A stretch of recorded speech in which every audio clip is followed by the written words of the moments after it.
The final Marquette Law School nationwide poll of 2024 is out, shows President Joe Biden's approval rating at an all-time low just weeks before leaving office. Biden's approval dropping to 34% in the nationwide survey. That's dramatically down from a high of 58% in July of 2021. Meantime, President-elect Trump's approval rating is at a recent high, 53% saying they approve of the way Trump handled his first term. Charles Franklin is director of the Marquette Law School poll, and he joins us now. Charles, it's always great to see you. Thanks for having me. Good morning. So let's talk about these approval numbers. What do they mean as we head into the new year? Well, I think on Biden's part, it's just the sad ending to a administration where his job approval has been typically in the low 40s, but in the last few months slipping into the 30s, and now here at the end slipping all the way to 34. One part of that is how unpopular his pardon of his son, Hunter Biden, was. Less than 30% approved of that, over 70% disapproved of that. Charles, when you look ahead to Trump's nominees and this battle that's going to take place starting in January, the numbers are a bit all over the place when you ask these questions. When you look at RFK, it's a dead even split, 44-44, favorable, unfavorable. But there's also a big segment of voters who say they just don't know enough about those like Pete Hegseth, Pam Bondi. Do these numbers matter as especially Republicans are going to face pressure on Capitol Hill? Yeah, I think they matter only at the margins. I think the first thing is how little known most of them are. We asked about 4. Kennedy was the best known. That's not a surprise.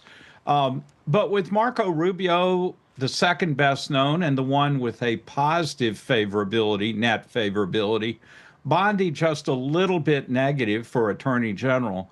But Hegseth for defense, a net negative 10 in his favorability. I think that lines up with sort of conventional wisdom about how they're doing, with Hegseth being the one that, despite some improvements recently, is probably still in the most trouble of these nominees.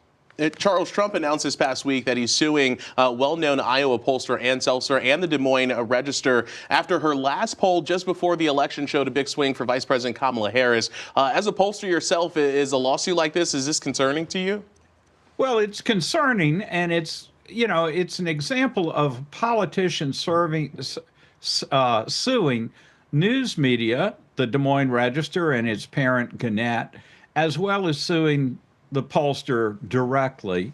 This is not something that we've seen before. And it's a question of how does media deal with the potential for litigation after a number of decades in which that litigation was fairly limited. We'll see with the new president how he pursues this and whether other media are targets.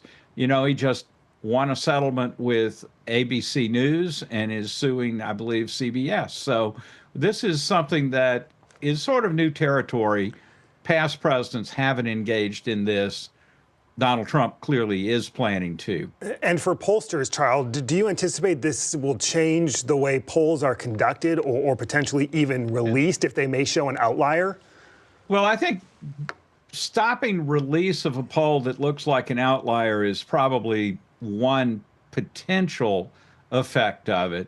As pollsters, we actually think you should release everything you collect. And even if it's an outlier, you should report it. Maybe you should say this looks like an outlier.